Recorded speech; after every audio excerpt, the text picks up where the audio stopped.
오늘 4시에 만나 7번째 시간. 하나님의 관점으로 하나님을 묵상하라. 하나님의 관점으로 하나님을 묵상하라. 하나님의 관점으로 우리의 삶, 또 우리의 문제, 우리가 놓여져 있는 어려움들, 이런 것을 우리가 보기 전에 먼저 하나님의 관점으로 하나님을 묵상하자. 이런 주제를 가지고 함께 저희가 나눠보도록 하겠습니다. 하나님의 관점이라고 하는 것은 무엇일까? 라고 하는 것입니다. 상황과 형편, 이것들이 우리의 눈과 귀를 빼앗죠. 어떤 여건들, 조건들, 이런 것들이. 그래서 우리가 어떤 상황이 놓여 있을 때, 이거 내가 풀어야 되는데, 내게 능력이 없고, 내가 가진 것이 없고, 아는 사람이 없다. 라는 이런 것들 때문에 우리가 거기에 매여요. 그래서 그 상황과 형편에 나의 모든 것이 다 블랙홀처럼 빠져들어가요. 그러다 보니까 그 속에서 나의 시각을 벗어난다라고 하는 것은 정말 어려운 거예요. 그럴 때 우리 가운데 관점을 돌리게 하는 것이 묵상이라 하는 것입니다. 오늘 묵상이 오늘 나의 시각, 내가 갇혀 있는 그 시각에서 나를 이제 새로운 관점으로 바라보게 하는 나의 시선을 이제 벗어나서 하나님의 관점으로 바라보도록 돕는 것이 묵상이라는 거예요. 묵상이 없으면 나의 시각 그리고 나의 관점에서 벗어나질 못해요. 그리고 문제는 더 커 보이고 상황은 더 악화돼 보이고 내가 가진 조건들은 너무 초라해 보이니까.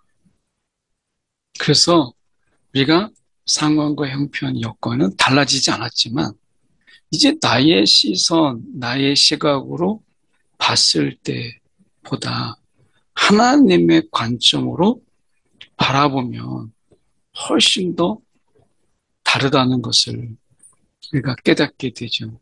이 대표적인 게 우리가 요셉이잖아요. 형들의 그런 이 시샘으로 인해서 결국에는 노예로 팔려가고 죄인 취급을 받는 이러한 요셉의 삶. 그런데 하나님께서 그것들을 통해서 그러한 일련의 과정들을 그리고 형들의 시샘들까지 다 포함해서 결국 인간의 시샘이 굉장히 죄죠. 어쩌면 그 동생을 팔아버리는 거잖아요. 그러니까 인간의 그런 죄와 시샘을 통해서도 하나님의 일을 하시는, 이건 하나님이 이러한 것들을 통해서도 하나님이 예비하심이 있구나. 나를 먼저 오게 하셔서 이제 이스라엘 그 족장들을 초대해서 이제 그때는 족장에 불과했는데 이제 백성으로 한 민족으로 이제 이끄시게 하시는 하나님을 보게 되잖아요. 그 정점에 그 이제 족장 시대를 끝내고 이제 새로운 민족으로 나아가는 그 경계선에 나를 두셨구나. 요셉이 이런 관점으로 바라보게 될 때 용서가 되고 그 관계가 회복되고 하나님의 놀라우신 그 지혜와 간섭을 보게 되고 하나님은 합력하여 선을 이루신 하나님이시구나 라고 하는 것을 깨닫게 되죠. 상황을 바라보면 좌절감만 더해가고 끊임없이 장애물이 막아서는 것을 보고 낙심하기도 하죠. 상황 보면 좌절감만 계속 더해가고 끊임없이 우리 가운데 신앙의 장애. 또 우리는 앞으로 우리가 해 나갈 일에 대해서 이런 장애물들, 저 큰 장애물 앞에서 내가 무엇을 할 수 있을까? 라고 하는 이 부분에서 우리는 초라해지죠. 그런 장애물이 막아서는 것을 보고 낙심해요.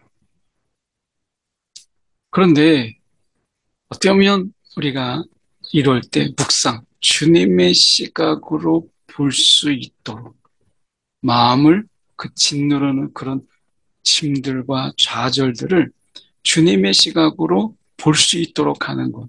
이게 묵상이라는 거예요. 이게 큐티라는 거예요.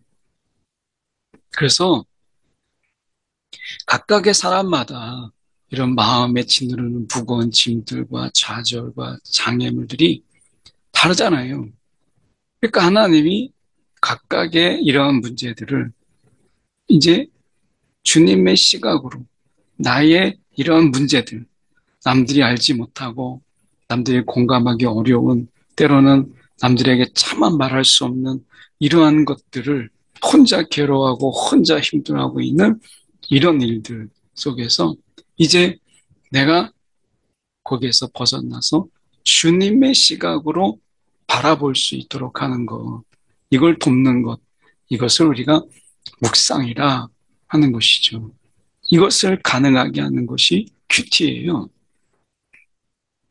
묵상을 우리가 말씀을 묵상하며 하나님을 생각하는 것.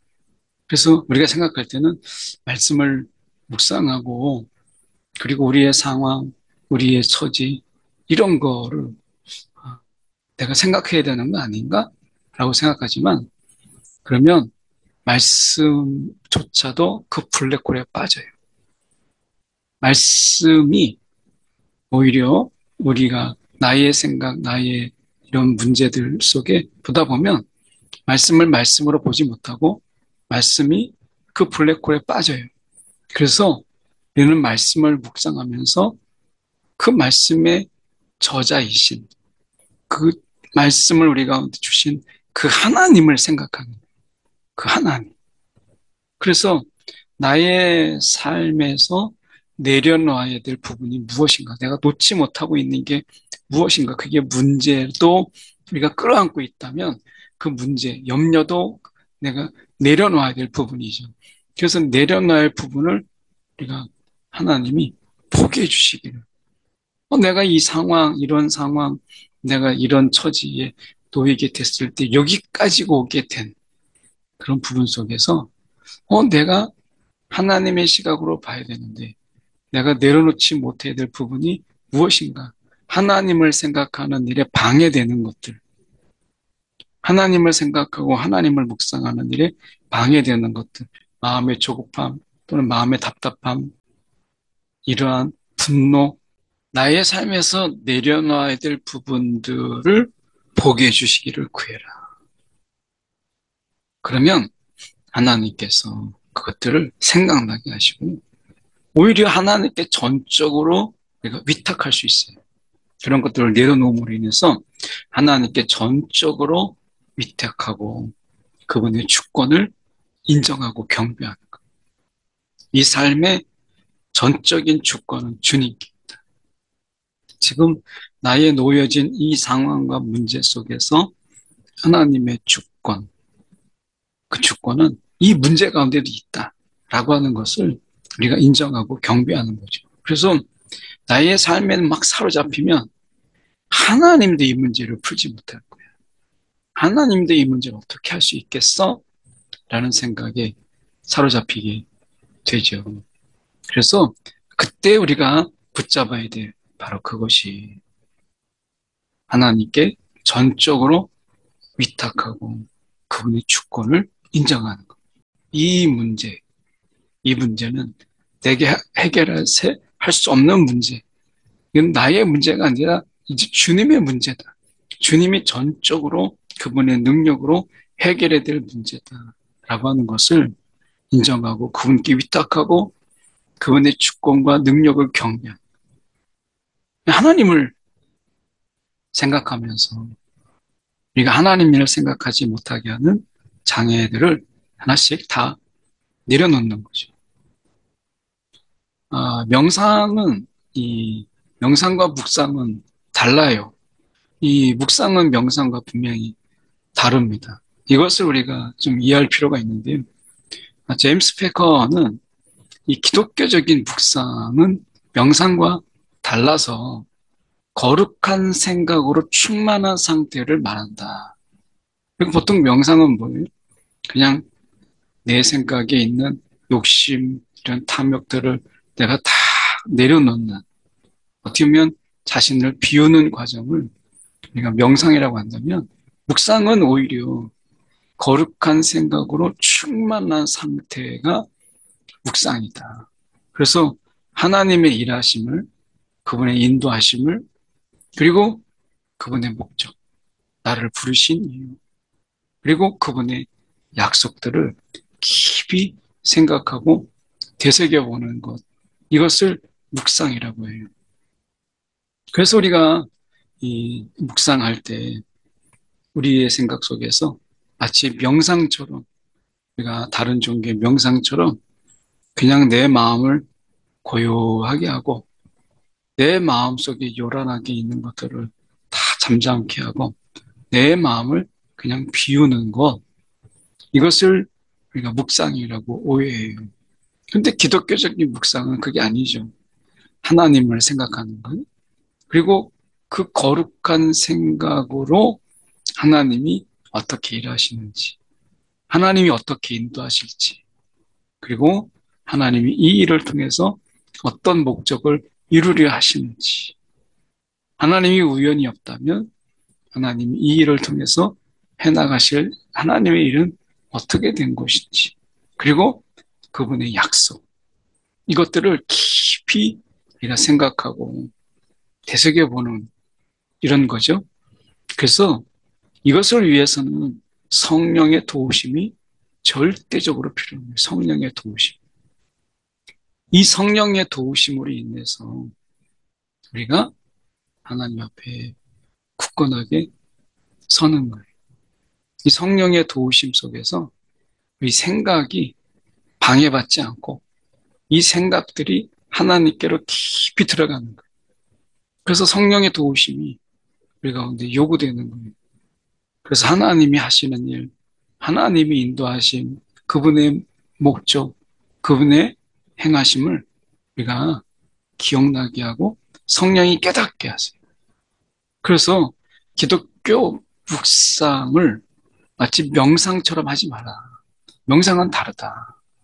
오늘 우리가 기독교적인 묵상은 하나님의 일하심, 그리고 하나님의 그 인도하심, 그 하나님의 약속들, 이것들을 우리가 더 깊이 생각하는 거예요. 아무것도 생각 안 나고 내 마음을 다 비우는 게 아니라 오히려 하나님의 그 일하심과 하나님의 인도하심을, 그러니까 하나님을 더 깊이 우리가 생각하는 거죠. 여기에는 성령의 인도함이 필요해요. 그래서 우리 가운데 하나님을 깊이 생각한다는 것, 이것이 중요한데요. 오늘 우리가 또 보면 하나님의 말씀을 묵상할 때 그 의미가 한 번에 이해되는 경우, 여러분 몇 번이나 있으세요? 아마 들었던 설교, 또 우리가 그 전에 이렇게 읽었던 책, 이런 속에서 우리가 말씀을 묵상할 때, 그런 것들이 생각이 나서, 이런 말씀이었지라고 우리가 하는 경우는 있겠죠. 때로는 뭐 어떤 강의를 통해서 또는 그리고 요새 유튜브나 아니면 방송을 통해서 들었던 어떤 설교, 또 어떤 분들의 그 강의, 이런 것들이 접목돼서 생각날 수도 있어요. 그런데 대부분의 경우 하나님의 말씀을 묵상할 때 그 의미가 단번에 이해되는 게 아니라면 우리는 하나님께 기도로 묻는 거예요. 이 본문을 통해서 어떤 메시지를 주기를 원하시는지 그분께 간구하고 여쭙고 그분께 우리가 알려달라고 구하는 거예요. 그러면 우리가 하나님께서 이 묵상할 때 이러한 우리의 간구, 하나님께 그것을 생각나게 해달라고 할 때 하나님이 얼마나 기뻐하시는지 하나님이 그 기도 가운데, 우리 가운데 말씀하시고 새로운 것이 생각나게 하시기도 하고 하나님께서 우리를 도우시는 거예요. 그래서 우리가 잊지 말아야 될 것은 하나님의 오늘 이 인도하심, 하나님께서 우리에게 이 묵상하게 하시는 가운데 하나님의 인도하심도 그 속에 있다. 성령의 이끄심이 그 안에 있다. 라고 하는 것을 우리가 기억하고 우리가 기도하는 마음으로 하나님께 여쭙고 하나님 이 말씀을 통해서 제가 무엇을 깨닫기를 원하십니까? 하나님 이 말씀을 통해서 제가 새롭게 우리가 알고 준비될 것이 무엇입니까? 이런 것들을 하나님께 묻고 우리가 그분께 대화함으로 인해서 우리가 하나님을 깊이 생각하는 이런 시간들을 가지게 되는 것이죠. 그런 점에서 우리가 실제적인 부분에서 우리가 묵상을 할 때 마음에 와닿는 어떤 구절, 하나님께 막 이렇게 간구하고 묻고 할 때 그냥 지나갔던 말씀인데 새롭게 마음에 와닿는 구절이 생기거나 또는 삶이 깨지고 또 삶이 내가 하나님 앞에 이렇게 잘못했구나라고 하는 이런 부분들이 때로는 꺼지기도 하고 그 가운데서 우리는 하나님께서 우리 가운데 인도하시는 그런 일들에 대해서 차근차근 우리가 생각해 보고 그것을 우리가 적어볼 수 있다는 거예요. 그러니까 어떻게 보면 우리가 마음에 와닿는 구절 또는 삶의 도전이 되는 구절 이런 것들이 있잖아요. 성경 읽다 보면 전체가 이해가 되지 않더라도 이런 말씀이 있었네. 이 말씀은 나에게 도전이 된다. 라고 하는 게 있다면 밑줄을 긋고 생각을 하세요. 그리고 차근차근 우리가 그것을 적고 또는 메모하고 이것을 다시 가지고 하나님께 우리가 더 나아가는 것이죠. 그런 과정을 거치는 가운데 하나님께서는 우리 가운데 새로운 것을 말씀해 주시고 깨닫게 하시는 것이죠.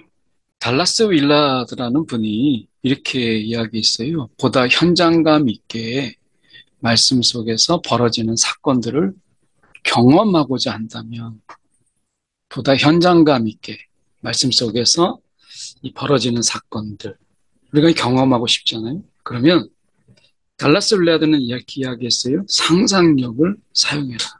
그래서 본문을 가지고 우리가 그림을 그려보는 거예요. 상상의 그림을 우리가 상상력을 통해서 그림을 그려보는 거예요. 그리고 그 그림이 지금 우리가 살고 있는 시대, 이 상황에 맞추어서 그림을 그려보는 거예요.